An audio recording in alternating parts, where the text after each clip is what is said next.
kita akan mulai ya. Jadi teman-teman kemarin masih ingat ya, kita coba salah satu teknik untuk anomaly detection yang menggunakan apa namanya K-means ya. Nah sekarang kita mau coba go through dari beberapa teknik yang lain gitu ya. Jadi contoh nih misalnya di sini kita punya apa namanya data gitu ya. Ini datanya apa namanya data favorit saya nih, saya pakai untuk anomali, jadi apa pakai data PLN gitu ya. Jadi ini data contoh ada pemakaian KWH kita gitu ya, dan kemudian di bawah sini ya atau di X-nya itu ada tagihannya gitu ya. Nah, anomaly detection itu biasanya dipakai salah satu untuk mendetek data-data yang dianggap tidak wajar gitu ya, jadi anomali atau dalam case yang sederhana disebut sebagai outliers gitu. Oke ya, jadi itu tekniknya ya. Jadi kalau teman-teman yang sudah mungkin beberapa teman di sini udah belajar pakai advisor gitu ya, itu kan kalau di apa namanya para box itu kan kita dengan mudah ya lihat kalau ada yang outliers gitu ya misalnya ya. Cuman kalau datanya kadang-kadang outliers terlalu tinggi, dia jadi nggak bisa lihat gitu ya. Oke, nah oke, jadi ini contoh anomali. Nah, teknik untuk mendeteknya macam-macam dan masing-masing teknik punya kelebihan kekurangan dan resultnya belum tentu sama gitu ya. Jadi nanti kita akan go through lihat satu-satu apa namanya. Mudah-mudahan teman-teman bisa memahami. Kemudian kalau ada pertanyaan silahkan langsung ditanyakan gitu ya. Nah, jadi ada beberapa teknik ya. Ada beberapa teknik lagi di luar ini sebetulnya. Ini yang umum dipakai ya. Ini teknik untuk anomaly detection. Yang pertama adalah kita mendetek outliers based on statistik gitu ya. Jadi pakai outlier statistik, yang umum kita pakai rumus yang base-nya adalah interkuartil atau standard deviation gitu ya. Nah, kemudian yang kedua, nah ini yang udah kita pelajari, misalnya pakai unsupervised learning, itu kita contohnya bisa pakai K-means, kemarin kita udah belajar itu. Kemudian kalau pakai supervised learning atau classification, kalau kita sudah punya labelnya, kita bisa coba. Kemarin kita udah coba juga, mungkin pakai yang sederhana, pakai decision tree. Nanti kita akan coba pakai yang XGBoost ya. Nah, by the way, XGBoost ini secara default tidak ada di apa namanya, tidak ada di KNIME, jadi kita harus install extension ya. Jadi kita install extension, ketik XGBoost ya, nanti kita dapat apa namanya extension tersebut ya, sehingga XGBoost-nya bisa kita pakai di KNIME. Next, ada teknik yang menggunakan machine learning ya, yang umum adalah menggunakan isolation forest ya, dan yang kedua pakai DB-Scan. DB-Scan kemarin kita juga sudah sempat belajar waktu belajar clustering. Nah, untuk yang isolation forest juga KNIME tidak punya native untuk isolation forest ya. Jadi ini juga kita nanti teman-teman silakan apa namanya install extensionnya. Isolation forest-nya mungkin yang diinstal adalah yang bawaannya H2O. Nah, jadi KNIME itu bisa punya capability untuk connect ke engine-engine machine learning lain ya. Salah satunya yang juga cukup populer itu namanya adalah H2O. Jadi nanti teman-teman bisa install apa extension untuk H2O ya. Oke, nah next bisa juga anomaly detection didetect based on threshold ya, calculation atau pakai formula gitu ya.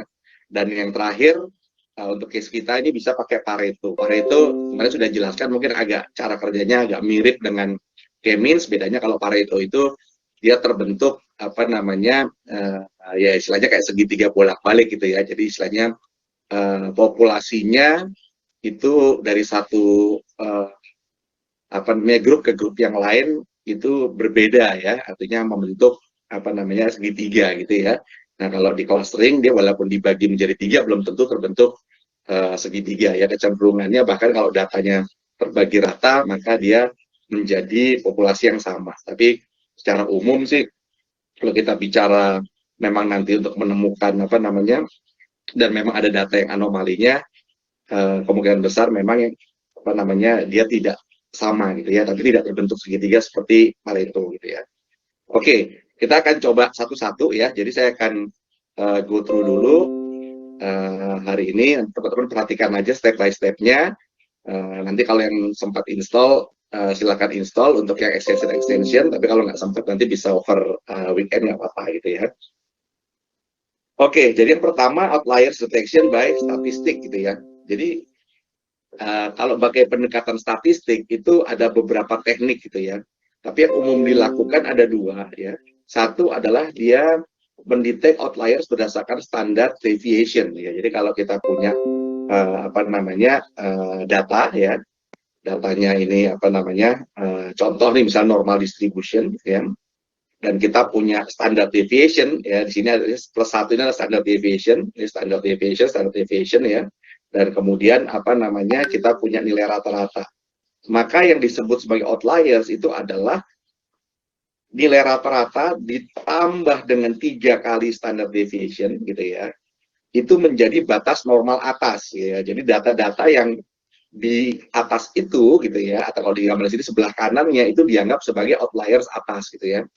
Kalau teman-teman yang belajar apa udah biasa pakai advisor gitu, dia yang di atas kotaknya, di atas apa namanya box plotnya itu disebut sebagai outlier atas. Nah ini adalah yang di sebelah kanannya outlier atas ya. Outliers bawah itu adalah batasnya di mana rata-rata dikurangi dengan 3 kali standard deviation. Ya, jadi angka yang di bawah itu atau yang di sebelah kirinya itu di bawah ya. Jadi ini pendekatan apa namanya mendetek outliers based on statistik yang menggunakan standard deviation gitu ya. Nah, teknik lain yang menggunakan statistik itu dikenal dengan menggunakan apa namanya interkuartil gitu ya.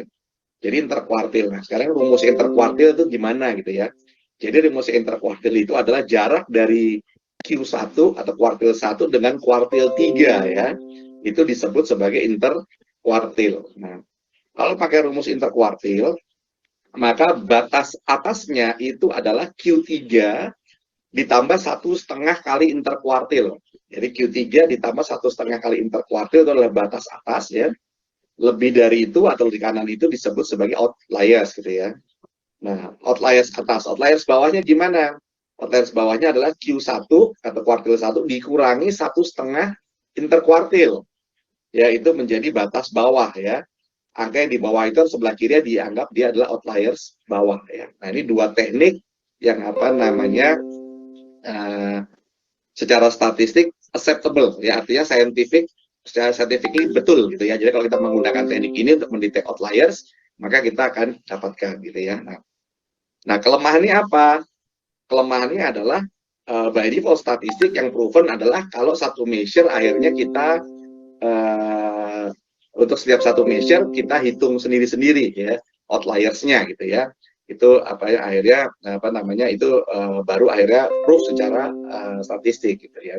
Nah, kalau di Nine gimana caranya gitu ya? Ini caranya ada beberapa teknik gitu ya. Jadi teknik yang pertama misalnya di atas ini nggak apa-apa nih kalau nggak kelihatan, nanti saya akan show detailnya di apa di sini kita. Jadi kalau yang satu yang di atas ini adalah berdasarkan standard deviation. Ya, jadi kita bisa menggunakan group by karena dari group by itu kita bisa menghitung standar deviasi gitu ya. Kemudian kita menggunakan formula ya, atau mat formula gitu ya. Kita pakai rumusnya tadi, jadi artinya yang batas atas adalah tadi rata-rata ditambah 3 kali standar deviasi, itu adalah batas atasnya. Batas bawahnya adalah rata-rata dikurangi 3 kali standar deviasi. Nah, sisanya tinggal apa namanya diproses ya, kemudian kita dapatlah contoh misalnya gambar yang di kanan ini misalnya itu ya. Kalau yang pakai interkuartil sama juga. Interkuartil bisa juga menggunakan group by karena di group by itu dia ada apa namanya nanti pilihan gitu ya. Kita bisa pilih tuh ya kan. Cuman dia by default tuh per 100 gitu ya, bukan kalau kuartil kan 4 ya. Nanti kita set aja di situ 0,25 itu artinya batas kuartil 1, 0,75 artinya batas kuartil 3 ya. 0,5 itu mediannya gitu ya. Nanti kita apa namanya akan lihat apa namanya fungsinya ada di mana, dan kemudian pada saat nanti data sudah dapat, maka selanjutnya juga dengan mat formula. Jadi batas atasnya adalah Q3 ditambah 1,5 kali interkuartil, batas bawahnya adalah Q1 dikurangi 1,5 interkuartil ya. Tapi Nine-nya sebetulnya juga menyediakan function lain yang namanya adalah numeric outliers ya. Jadi by default yang dipakai adalah tekniknya interkuartil ya di 9 gitu ya. Cuma nanti kita bisa pilih, jadi ini ada kita setnya 3. Soalnya bisa, kenapa di set 3? Karena begini, satu kita nyari yang outliers atas, di tengah kita cari yang normal ya, di bawah kita nyari yang outliers bawah ya. Kemudian kita gabung lagi gitu ya. Kita gabung lagi baru kemudian apa namanya diproses ya untuk dapat resultnya. Most likely resultnya akan sama ya karena sama-sama pakai interkuartil, yang standard deviation agak beda sedikit dengan yang interkuartil, tapi sama-sama accepted ya, artinya scientific betul gitu ya, secara scientific dia acceptable gitu. Nah ini untuk yang by statistik gitu ya. Next, berikutnya adalah yang kemarin kita sudah belajar, tapi kita ulangi sedikit gitu ya. Ini ada yang kemarin kita belajar pakai K-means ya. Ini gambaran K-means, jadi sebenarnya K-means itu dia mencari cluster ya, mencari kelompok gitu ya. Jadi kalau kemudian ini kita punya 2 ya, terus kemudian kita cari outliersnya di mana. Nah, yang K-means rumusnya itu tadi, biasanya kita bagi 3 kelompok gitu ya. Bukan berdasarkan, kalau di sini contohnya dua measure sekaligus kita K-means-kan. Kalau untuk dipakai untuk apa namanya anomaly detection, biasanya adalah dia per measure. Jadi per measure yang misalnya X-nya di K-means-kan, Y-nya di K-means-kan, ya kan. Kalau ketemu misalnya cluster yang paling atas dari Y, ketemu dengan cluster yang paling bawah dari X, itu kemudian kita anggap sebagai alert ya. Nah, demikian juga cluster atas dari X ya, ketemu dengan cluster bawah dari Y di sini, maka kita anggap juga dia sebagai alert gitu ya. Itu tekniknya yang pakai K-means ya kan. Nah, next, kemarin kita sudah coba juga kalau kita sudah punya labelnya, artinya sudah punya apa namanya cluster-clusternya, atau kemarin HML gitu ya, kita sudah punya, kemudian artinya kita bisa nebak juga berdasarkan classification gitu ya. Artinya cuman yang kemarin kita pakai adalah decision tree. Nah, decision tree itu adalah algoritma paling basic dari tree, kita sebutnya adalah algoritma tree ya, atau algoritma pohon ya. Jadi paling basicnya decision tree. Kalau tree-nya banyak, apa namanya, menjadi random forest gitu ya. Random forest-nya kemudian di boosting, naik lagi, dia bisa jadi ada boost dan sebagainya. Yang paling topnya sudah di boosting secara ekstrim, namanya adalah XGBoost ya. Jadi XGBoost itu basically adalah salah satu algoritma terkuat dari keluarganya yang tree gitu ya. Kenapa? Karena di dalamnya dia sudah melakukan ensemble. Jadi ada bootstrapping, aggregation, bagging itu sudah dilakukan di engine-nya itu. Kemudian dia juga apa namanya selain itu kemudian di ensemble, digabung lagi gitu ya. Jadi komponen XGBoost itu sebetulnya mulai dari apa namanya ada regularized learning ya, kemudian ada dia smart handling atau kalau ada mixing data, kemudian dia ada dalamnya sudah cross validation sendiri ya, komponen-komponen gradient boostingnya, kemudian ada parallel training, dan dia ada memang ada ini apa mekanisme untuk cache aware access ya dia sebutnya ya, sama out of core computation ya. Tapi untuk kita sebetulnya ini nggak terlalu masalah gitu ya, kan tinggal pakai aja algoritmanya ya. Jadi algoritma yang paling strong dari keluarga tree salah satunya adalah XGBoost, tapi tidak selalu XGBoost juga lebih baik gitu ya. Jadi untuk case-case yang sangat sederhana, data yang sangat sedikit dan sebagainya, kadang-kadang algoritma seperti random forest atau bahkan decision tree skornya pun bisa lebih bagus daripada XGBoost. Tapi kalau untuk data-data yang sangat kompleks, ya no choice ya, bahwa XGBoost resultnya most likely akan lebih bagus gitu ya. Jadi nanti untuk ini kita juga akan belajar bagaimana menggunakan XGBoost gitu ya. Nah, bagaimana penerapannya di apa namanya di NIME gitu ya. Ini sebetulnya ini agak salah sedikit ya, bukan oh ya K-means, sebenarnya kita pakai K-means dan XGBoost. Ya, jadi penerapannya di apa namanya di NIME sebagai berikut. Jadi satu, ini datanya sama ya, tadi data PLN, ya kita mau detect menggunakan algoritmanya. Kalau kita pakai K-means ya, itu konsepnya sama seperti HML, tapi terserah kita mau HML atau pakai cluster 1, 2, 3 gitu ya. Demikian juga di X-nya begitu, di Y-nya juga begitu. Kalau ketemu 1, 3 atau ketemu 3, 1 ya, kombinasinya maka itu kita anggap sebagai outliers ya, based on k-means ya. Nanti kalau kemudian kita sudah dapat labelnya, next time kita nggak perlu lakukan k-means-nya lagi, kita tinggal nebak datanya gitu ya. Misalnya contohnya ini menggunakan XGBoost ya. XGBoost-nya tapi by default sekali lagi dia tidak ada di KNIME, jadi kita harus install extension-nya gitu ya. Ini contoh yang pakai k-means dan XGBoost gitu ya. Ya, caranya seperti ini, ya simple gitu ya. Oke, next adalah anomaly detection yang menggunakan algoritma sekarang. Jadi kalau yang nggak mau repot atau apa, atau case-nya lebih kompleks, maka kita bisa menggunakan algoritma, ya kan? Nah sekarang bagaimana algoritma yang bisa dipakai untuk anomaly detection ya. Nah, itu yang paling populer adalah isolation forest. Jadi cara kerjanya isolation forest itu karena ada kata-kata forest ya berarti dia basicnya juga semacam kayak tree gitu ya. Dia akan mencari sebenarnya tree-tree atau pohon-pohon atau itu yang terisolir ya, terisolasi ya. Contoh kalau di gambar seperti ini di tree-nya yang terisolasi di sini nih gitu ya. Karena dia nggak punya temen gitu ya. Yang lain punya gitu misalnya ya. Nah, ini atau yang di kanan sini.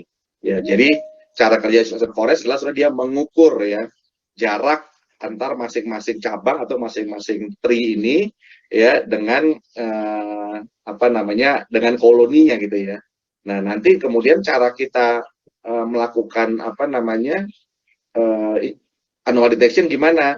Nah, kita ambil biasanya misalnya yang dianggap normal adalah yang skornya itu top 90, sorry bukan top ya, tapi 95% misalnya ya, 5%-nya atau 2,5% atau 1,5% kita anggap sebagai outlier, seperti itu kita setting. Jadi sebenarnya yang dihitung oleh Ocean Forest adalah skor, kemudian kita hitung ya, misalnya skor tertinggi gitu ya, atau yang terluar, itu misalnya 5%-nya kita anggap sebagai anomali, atau kadang-kadang kita bisa set di 2,5% atau 2,5% atau 1% gitu ya, untuk Ocean Forest ya. Oke, next DB scan ya. DB scan kemarin kita sudah belajar juga. Jadi kalau DB scan itu cara kerjanya dia tergantung dengan epsilon. Jadi kita akan set nilai-nilai epsilonnya gitu ya. Artinya semakin kecil nilai epsilonnya, maka kemungkinan terbentuk klasternya akan semakin besar ya. Klasternya akan semakin banyak gitu ya. Kalau epsilonnya besar, maka klasternya hanya akan terbentuk satu. Dan kelebihan dari DB scan dia menghasilkan residu. Nah, residunya itu yang kita anggap artinya dia nggak masuk kelompok mana-mana, itu yang kita anggap dia sebagai outliers. Tapi ada tapinya nih. Ya, artinya dia semacam kayak trial and error karena kita akan bermain-main di epsilonnya ya, nilai epsilonnya nanti ya. Nanti kita akan coba lihat resultnya seperti apa gitu ya. Nah, kalau kita pakai KNIME, gimana hasilnya? Nah, atau caranya ya sama caranya. Satu, kalau kita pakai isolation forest, sekali lagi isolation forest by default tidak ada di native-nya KNIME. Jadi kita pakai isolation forest, ini contohnya di case ini adalah yang bawaannya H2O ya. Jadi install extension-nya H2O. Ini ada isolation forest, tapi sekali lagi cara kerjanya H2O berbeda dengan cara kerjanya data yang umum ya atau table gitu ya. Sehingga kita harus set environment-nya. Jadi kalau di H2O contohnya kita akan set local environment untuk H2O ya, kemudian datanya diproses di H2O ya, di engine-nya H2O, kemudian dikembalikan lagi ke environment-nya KNIME atau environment table gitu ya. Jadi kalau teman-teman lihat di sini yang masuk dan keluar yang dibentuknya kayak panah hitam ya, itu sebenarnya environment-nya KNIME ya. Jadi ini adalah environment KNIME. Data di environment dibawa ke environment H2O ya, ada kita akan set juga local environment H2O, kemudian diproses di environment H2O walaupun lokal ya, pada H2O, kemudian untuk supaya bisa dilihat hasilnya dikembalikan lagi ke table atau environment yang lain gitu ya.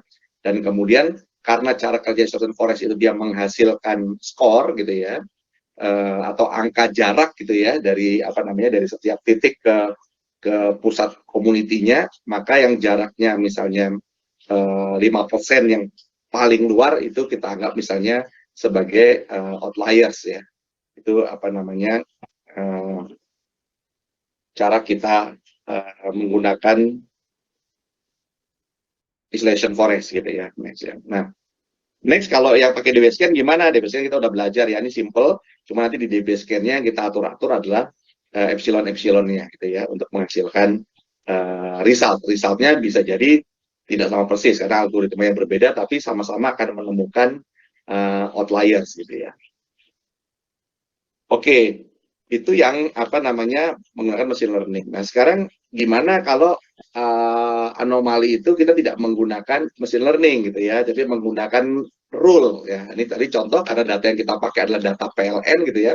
Gimana sih kalau kita pakai rule? Kalau pakai rule contoh gini, kita tahu ya kalau di PLN misalnya di rumah kita itu ada apa namanya daya terpasang kan, misalnya daya terpasangnya 6.600 gitu, 6.600 watt ya. Maka pemakaian kita maksimal itu adalah daya terpasang dikali 24 jam dikali jumlah hari di bulan itu ya, kemudian dibagi 1000 ya karena jadi kilo ya, jadi kWh gitu ya, dibagi 1000. Artinya selama pemakaian kita gitu ya, itu kurang dari atau maksimal sama dengan daya terpasang kita kali 24 jam kali jumlah hari di bulan itu dibagi 1000, maka bisa dikatakan itu tidak anomali, normal ya, sangat mungkin memang itu terjadi gitu ya. Jadi tidak salah catat ya. Nah, yang anomali adalah kalau angkanya lebih dari itu, karena nggak mungkin gitu ya. Kalau kita apa namanya daya terpasangnya cuma misalnya 6.600 atau mungkin berapa 4.400 gitu ya misalnya, atau mungkin 2.200 gitu, ya maksimal ya rumusnya adalah daya terpasang kali 24 jam kali jumlah hari bagi 1000 ya. Itu adalah yang by rule ya. Next yang masuk by rule juga sebetulnya ada kalau kita punya Pareto ya. Tapi rule-nya gimana?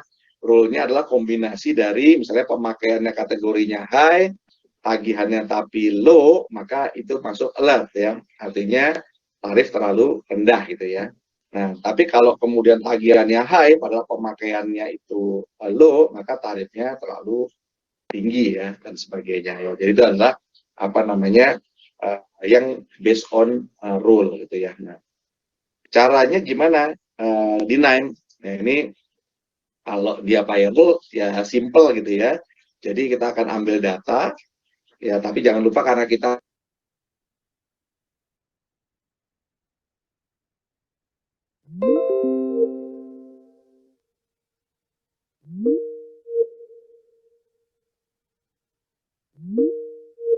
ya.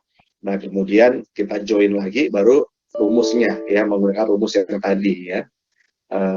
Kemudian kita kasih rule engine, artinya kalau lebih dari value maksimumnya yang mungkin berdasarkan daya terpasang dia, ya itu artinya kalau dia lebih, udah pasti dia alert ya. Dalam case ini salah pencatatan. Ini contohnya akhirnya ada, kalau di sini kelihatan ada 3 titik, nih ada titik 1 ya, di gambar kalau kelihatan ada 3 titik yang dia tidak memenuhi rumus tersebut gitu ya. Jadi artinya sudah dipastikan ini pasti anomali ya. Nah, most likely kemungkinan anomali adalah salah pencatatan gitu ya.